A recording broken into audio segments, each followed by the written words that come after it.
If you're exhausted, way beyond anything that sleep can actually fix, it might actually not be your workload.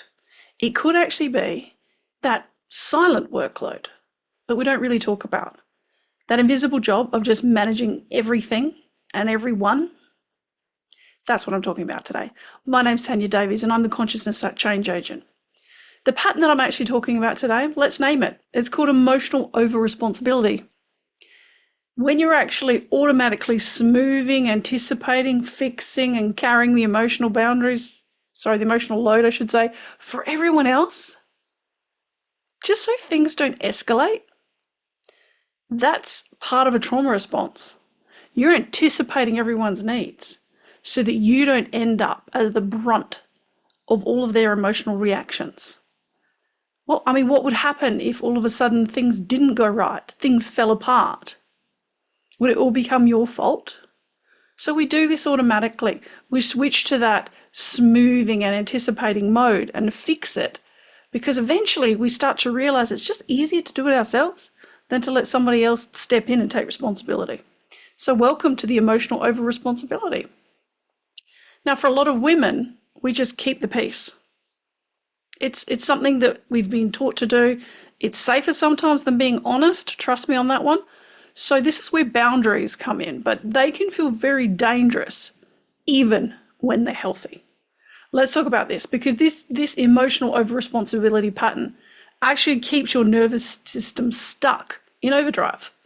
Your parasympathetic nervous system, the one that won't let you rest and digest, the one that keeps you in that fight, flight, or freeze mode, it's going constantly. And you see the World Health Organization actually describes burnout as chronic workplace stress. Now, I question that because I think burnout actually comes in many forms across many different areas of our life. But just for the sake of humouring the World Health Organization, let's assume it's just the workplace.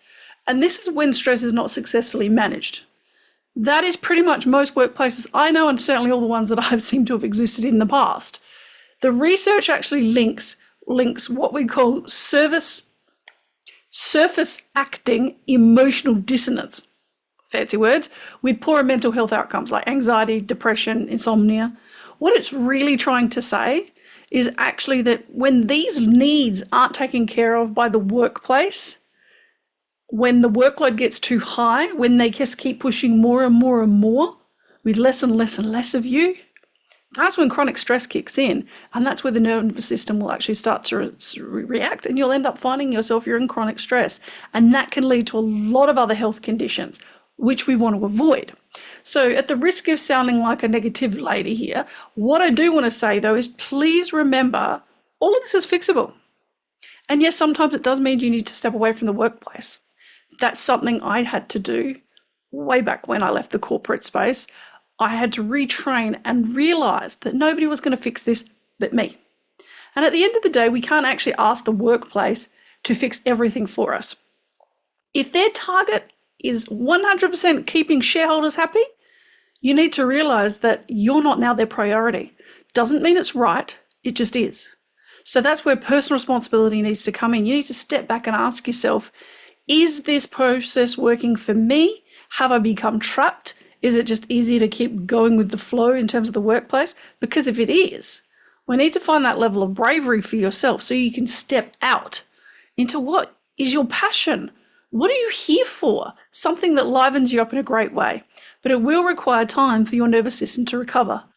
And, I've got some great tips and tricks. I've got a daily checklist if you want to, contact me and I'll send it to you. I think I've called it something like the Strategic Slowdown Daily Practice Checklist. It's a long title, but it gets you there.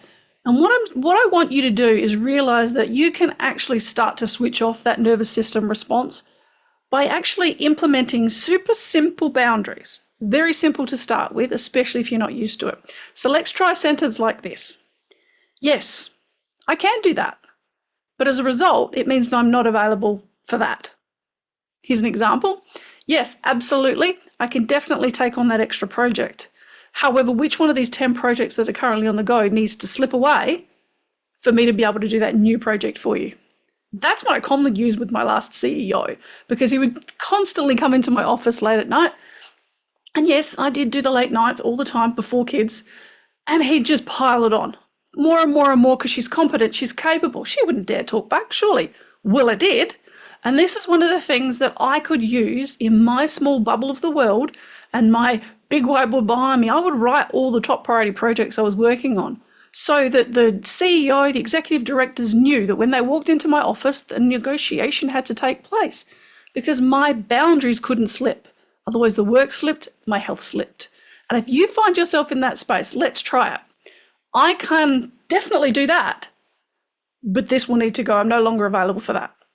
And the key part here, you need to stay silent afterwards. You need to give them time to process. For some, it could be an emotional reaction. For others, they just need time to adjust to the process because rarely have they probably ever been confronted by a boundary, especially if you've been a bit of a pushover in the past. You will need to go gently with this one in the beginning. But let's talk about guilt, because guilt's going to come up in the beginning. It's not a sign that you're doing something wrong. Absolutely not. It's actually often proof that you care and that you're actually changing the rules. So let's breathe, repeat the boundary, and don't negotiate with added pressure. It's very simple mathematics. It really is, because if you've got a capacity of 10 and somebody's going to add an extra one, the list's got to come down. Now, if all of this is starting to make you feel a little bit nervous and not something you could even try because, I'm going to lose my job, I couldn't possibly talk back. Well, let's even talk about it outside the workplace. Let's talk about it at home. I've certainly had to learn along the way that boundaries at home are fundamental for my mental and physical health. Now, I've got an amazing husband who shares the workload with me, absolutely. And, they're our children, not mine. So we both step in and we both look after our children. But there comes a point where I started to realise I was overextending myself when it came to responsibility. The kids are old enough to do their lunches, to wash their clothes, etc. I've got 11 and a 15-year-old. They're more than capable of doing all this stuff for themselves. So I can fall back onto self-care. So I can fall back onto a structured routine that feels good for me rather than constantly pushing and watching my joy just leak away. And that happened for quite some time. To be honest, it does take a bit of a slap across the face occasionally for us to realise, hang on a minute, I'm the only one that's going to sort this out.